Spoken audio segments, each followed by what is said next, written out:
कभी कश्मीर के चावल के कटोरे के रूप में प्रसिद्ध साउथ कश्मीर के कुलगाम जिले में पिछले 20 सालों में जिस जमीन पर धान की खेती होती थी उसमें से 50% जमीन का गैर कृषि इस्तेमाल हो रहा है।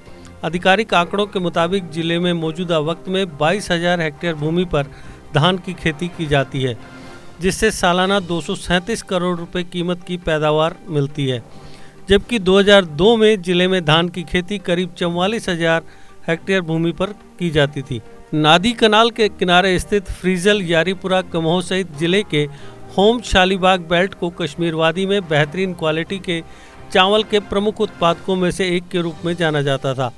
इस कास्ट का प्रसिद्ध राइस रिसर्च इंस्टीट्यूट भी जिले के खुदवानी कमोह में स्थित है। सूत्रों के मुताबिक जिले के लोग हाल ही में धान के विशाल खेतों को कमर्शियल पर्पज के लिए सेव के बागों में बदल रहे हैं। सेव को चावल से ज़्यादा रिटर्न मिलता है। एक दशक पहले जिले के कई किसान धान के खेतों से जीविका चलाने के लिए कड़ी मेहनत करते थे, हालांकि उन्हें ज़रूरतें पूरी करने के लिए संघर्ष करना पड़ता था। अब 10 साल बाद सेव के बागों ने उनकी किस्मत बदल दी है। इन किसानों का कहना है कि इतनी मेहनत करने के बाद भी चावल की बिक्री से होने वाली आय मुश्किल से परिवार के खर्चों को पूरा कर पाती थी, लेकिन जब सेव की खेती शुरू की तो हमारी आर्थिक स्थिति में सुधार हुआ है। हालांकि एक्सपर्ट्स के मुताबिक फलों की खेती में बदलाव चावल के उत्पादन में गिरावट का एकमात्र कारण नहीं है। सरकार द्वारा निगरानी के अभाव में नॉन एग्रीकल्चर पर्पज के लिए एग्रीकल्चर लैंड का ट्रांसफ़र बेरोक टोक जारी है।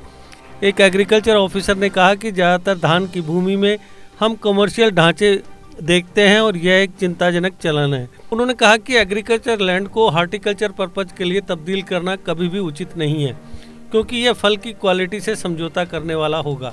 कई किसान जो धान उगा रहे थे और सेब की खेती में चले गए, उन्हें अब अपने फैसले पर पछतावा हो रहा है। सेब की क्वालिटी भी ठीक नहीं है, वहीं यह बीमारियों से ग्रस्त है और एक बार कटाई के बाद 1-2 फसल के भीतर इसके सड़ने की पूरी संभावना है।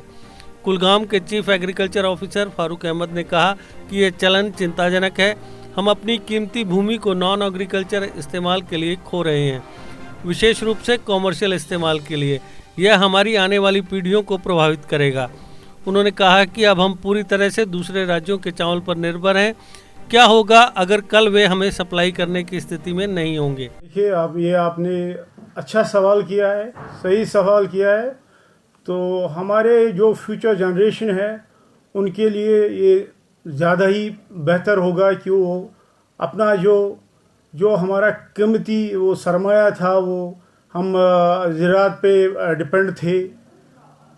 आजकल हम सिर्फ कमर्शियल और दूसरे एक्टिविटीज़ की तरफ जा रहे हैं। और यहाँ जो कुलगाम, जो जैसा आपने बताया कि कुलगाम कश्मीर और J&K का राइस बाउल कहलाया जाता था, तो आज वही कुलगाम जो है यहाँ पर कंस्ट्रक्शन हो रही है, यहाँ पर कम्प्लेक्सेस बन रहे हैं, हाईवेज बन रही है। और इसी पैडी के इसमें दूसरे जो हमारे जो भी डेवलपमेंटल प्रोग्राम्स है, चाहे R&D के हो, रोड्स हो, हॉस्पिटल्स हो, तो वो सब भी इसी में बन रही है। नेचुरली जब भी धान की जो पैदावार है वो अब कम हो रही है और हमें ज़्यादा इससे जो भी हमारी डिपेंडेंस है वो दूसरे स्टेट में पड़ सकती है। महकमा जो है, महकमा डिपार्टमेंट का जहाँ तक ताल्लुक है, वो हम हाई यील्डिंग वैरायटी हम इंट्रोड्यूस कर रहे हैं। हमने SR4 इंट्रोड्यूस की है, SR5, SR सीरीज़ की है इंट्रोड्यूस यहाँ पर। तो इन जो वैरायटीज़ है उन्होंने बहुत ही अच्छा यहाँ पर रिजल्ट्स दिए हैं और प्रोडक्शन बढ़ रही है। चाहे वहाँ से एरिया कम हो रहा है, लेकिन जो हमारा जो काम है, हम प्रोडक्शन की तरफ है, हम प्रोडक्शन बढ़ा रहे हैं। और जितना भी हमारे पास एरिया पैडी में है, अब हम उसकी प्रोडक्शन की लेवल की तरफ जा रहे हैं और हम जा रहे हैं वेजिटेबल कल्टीवेशन की तरफ, ताकि लोगों को जो हमारा बेसिक स्टेबल फूड जो है वो है राइस, वो है चावल जो हम खाते हैं। और जो हमारे ज़मींदार है इस वक्त भी, मैं उनसे भी ये दरख्वास्त करता हूँ, ये नहीं कि हम सभी ज़मीन को अब ऑर्चार्ड ही में कन्वर्शन कर लें या किसी कमर्शियल कॉम्प्लेक्स में। तो क्योंकि हमें अपने फ्यूचर जनरेशन, अपने बच्चों के लिए भी सोचना है, क्योंकि हम पूरे जो भी हमारा स्टेट है फिर ये डिपेंडेंट हो जाएगा दूसरे स्टेटों पे।